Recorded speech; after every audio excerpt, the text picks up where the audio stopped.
พยากรณ์อากาศประจำวันพุธวันที่18กุมภาพันธ์2569ประเทศไทยนี่กำลังเข้าสู่ฤดูร้อนจะมีฝนเพิ่มขึ้น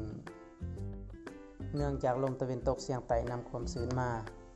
อุณหภูมิจะสูงขึ้นจะมีฝนฟ้าคะนองในบางเขตของภาคเหนือภาคกลางและก็ภาคใต้ฝุ่น PM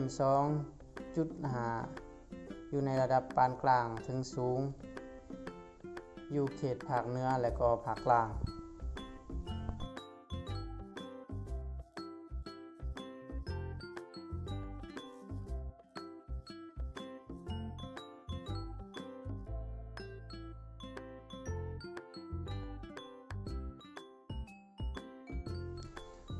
มาเบิ่งฝนนี่จะตกที่แม่ฮ่องสอน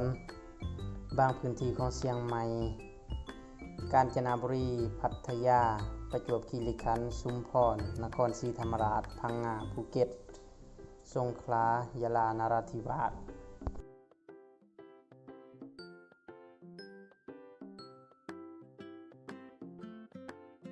PM 2.5 นี้มีอยู่ที่ภาคเหนือตอนล่างตั้งแต่สุโขทัยไปจนถึงภาคกลางนครปฐม